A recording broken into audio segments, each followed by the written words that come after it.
আসসালামু আলাইকুম। Recipe by beauty চ্যানেলে আপনাদেরকে স্বাগত জানাই। আজকে আপনাদের সঙ্গে শেয়ার করব ডিম আর আলু দিয়ে অসাধারণ একটা রেসিপি। আপনারা ডিম আলু রেসিপি তো অনেক খেয়েছেন, এই রেসিপিটা খেতে ভীষণ ভীষণ ভালো লাগে।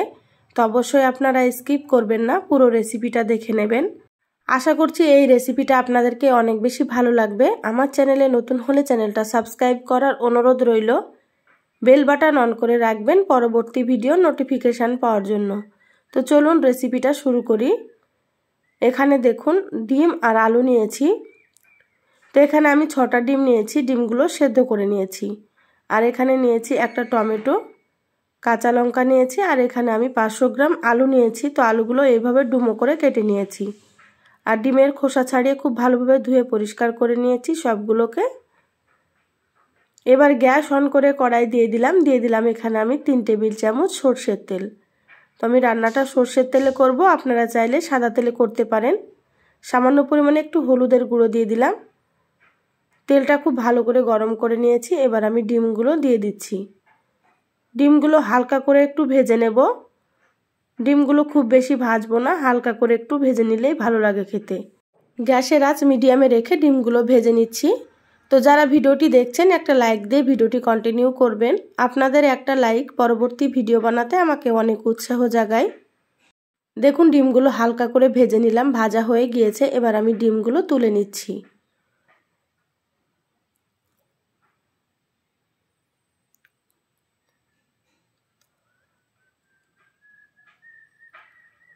ডিমগুলো তুলে নিলাম। ওই তেলের মধ্যে আমি কেটে রাখা আলুগুলো দিয়ে দিচ্ছি। এবার আমি গ্যাসের আঁচ বাড়িয়ে আলুগুলোকে একটু ভেজে নেব। দিয়ে দিলাম সামান্য একটু হলুদের গুঁড়ো, আর হাফ চামচ দিয়ে দিলাম লবণ। এবার নেড়ে চেড়ে আলুগুলোকে খুব ভালোভাবে ভেজে নেব। আলু ভেজে রান্না করলে খেতে অনেক বেশি ভালো লাগে। কয়েকদিন অসুস্থ থাকার কারণে ভিডিও দিতে পারিনি। গলার ভয়েসটা শুনে আপনারা হয়তো বুঝতেই পারছেন এখনও গলাটা ঠিক হয়নি। তো কষ্ট করে ভাবলাম একটা ভিডিও দিয়ে, অনেক দিন দেওয়া হয়নি। তো সেই জন্য আজকে ভিডিওটা আমি আপলোড দিচ্ছি। আলুগুলো এদিকে ভাজা হতে থাক, এদিকে আমি মশলাটা বেটে নেব। দিয়ে দিলাম বড় সাইজের পেঁয়াজ একটা মিক্সার জারে, আর দিয়ে দিলাম 2টো কাঁচা লঙ্কা, আর দিয়ে দিচ্ছি কয়েক টুকরো আদা, আর দিয়ে দিচ্ছি এখানে কয়েক কোয়া রসুন, মানে 7-8 কোয়া মতো রসুন দিয়ে দিলাম। এবার আমি অল্প একটু পানি দিয়ে মিহি করে বেটে নেব। তো মশলাটা বেটে নিয়ে ফিরে আসছি। দেখুন মশলাটা বাটা হয়ে গিয়েছে, এইভাবে মিহি করে বেটে নেবেন। আর এদিকে দেখুন আলুগুলো ভাজা হয়ে গিয়েছে। এবার আমি আলুগুলো তুলে নেব।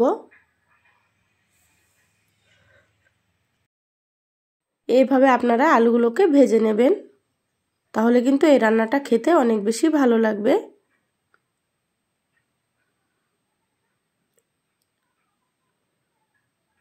আলুগুলো ভেজে তুলে নিলাম। ওই তেলের মধ্যে আমি দিয়ে দিলাম এখানে ছোট সাইজের একটা পেঁয়াজ কুচি। পেঁয়াজটা সরু করে কেটে নিয়েছি। নেড়ে চেড়ে পেঁয়াজগুলো ভেজে নেব। দেখুন পেঁয়াজগুলো ভাজা হয়ে গিয়েছে। এবার আমি এখানে দিয়ে দিচ্ছি বেটে রাখা মশলা।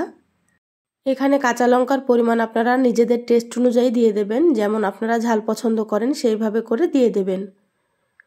এবার আমি নেড়ে চেড়ে মশলাটা একটু ভেজে নেব কাঁচা গন্ধ চলে যাওয়া পর্যন্ত।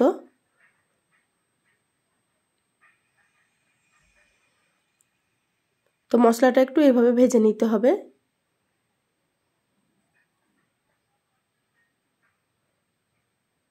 দেখুন মশলাটা ভেজে নেওয়া হয়ে গিয়েছে। এবার এখানে আমি দিয়ে দিলাম একটা টমেটো কুচি, আর দিয়ে দিচ্ছি স্বাদ মতো লবণ। তো লবণ এখানে বুঝে দিতে হবে, কারণ আলু ভাজার সময় আমি লবণ দিয়েছিলাম, তো সেইভাবে আমি দিয়ে দিলাম। এবার আমি এখানে দিয়ে দিচ্ছি হাফ চামচ হলুদ গুঁড়ো, আর হাফ চামচ দিয়ে দিচ্ছি লঙ্কার গুঁড়ো।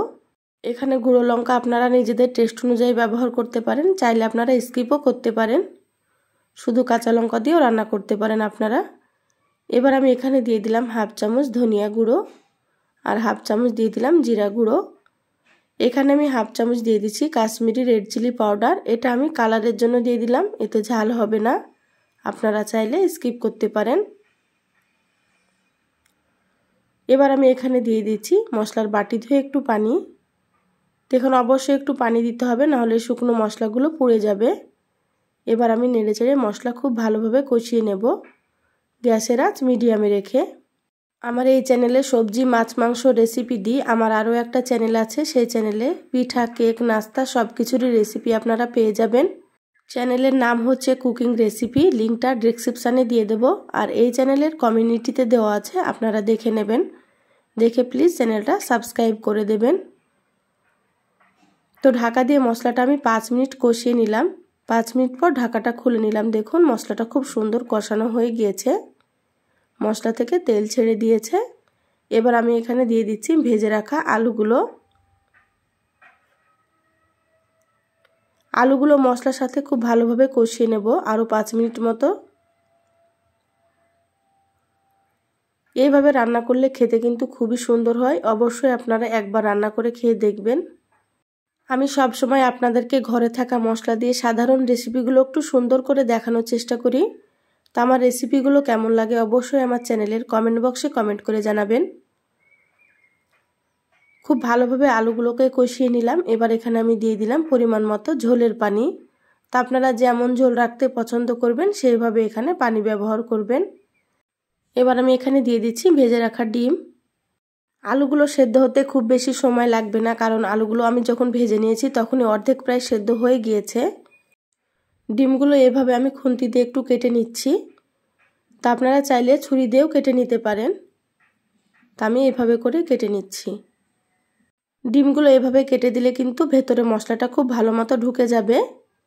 তা আপনারাও এভাবে ডিমটা একটু কেটে নেবেন। খুব ভালোভাবে নেড়েচেড়ে মিশিয়ে নিলাম। এবার ঢাকা দিয়ে 10 মিনিট রান্না করে নেব। মাঝে ঢাকাটা খুলে নিলাম, একটু নেড়েচেড়ে নেব সেজন্য। তো আমার চ্যানেলে আরও অনেক রেসিপি আছে, চাইলে আপনারা আমার রেসিপিগুলো দেখে আসতে পারেন। কিছু রেসিপির লিঙ্ক আমি আই বাটনে দিয়ে দেব, আপনারা সেখান থেকেও দেখে নেবেন। দেখবেন আমার রেসিপিগুলো আপনাদেরকে খুবই ভালো লাগবে। দেখুন 10 মিনিট ঢাকা দিয়ে রান্না করে নিলাম। 10 মিনিট পর ঢাকাটা খুলে নিয়েছি। আলুগুলো খুব সুন্দর সেদ্ধ হয়ে গিয়েছে। খুব ভালোভাবে নেড়েচেড়ে মিশিয়ে নিলাম। এবার আমি এখানে দিয়ে দিচ্ছি হাফ চামচ গরম মশলার গুঁড়ো। এই গরম মশলার গুঁড়োটা দিলে কিন্তু টেস্টটা খুবই ভালো আসে। আপনারা চাইলে গরম মশলার পরিবর্তে ভাজা জিরার গুঁড়া দিতে পারেন, তাতে করেও কিন্তু এই রেসিপিটা খেতে অনেক বেশি ভালো লাগবে। মশলাটা নেড়েচেড়ে খুব ভালোভাবে মিশিয়ে নিলাম। রান্না হয়ে গিয়েছে। এবার আমি গ্যাস বন্ধ করে দিলাম। ঢাকা দিয়ে 5 মিনিট রেখে দেব, তারপরে আপনাদেরকে আমি সার্ভ করে নিয়ে দেখাচ্ছি। তো যারা চ্যানেলে নতুন এসেছেন, রেসিপিটা ভালো লাগলে প্লিজ চ্যানেলটা সাবস্ক্রাইব করে আমার চ্যানেলের সাথেই থাকবেন। বেল বাটন অন করে রাখবেন পরবর্তী ভিডিও নোটিফিকেশান পাওয়ার জন্য। যারা সাবস্ক্রাইব করে সাথে আছেন তাদেরকে অসংখ্য ধন্যবাদ। তো দেখুন প্লেটে সার্ভ করে নিয়েছি। আপনারা হয়তো দেখেই বুঝতে পারছেন রান্নাটা কত সুন্দর হয়েছে। আর কালারটা দেখুন, খেতে মাশাআল্লাহ ভীষণ ভীষণ সুন্দর হয়। তো অবশ্যই আপনারা একবার হলো এইভাবে ডিম আলুর রেসিপি তৈরি করে খেয়ে দেখবেন। বাড়ির ছোট থেকে বড় সকলেই কিন্তু খুবই পছন্দ করবে। তা আমার রেসিপিটা আপনাদেরকে কেমন লাগলো অবশ্যই আমার চ্যানেলের কমেন্ট বক্সে কমেন্ট করে জানাবেন। ভালো লাগলে একটা লাইক দিয়ে যতটা সম্ভব শেয়ার করে দিবেন। সবাই ভালো থাকবেন। আল্লাহ হাফেজ।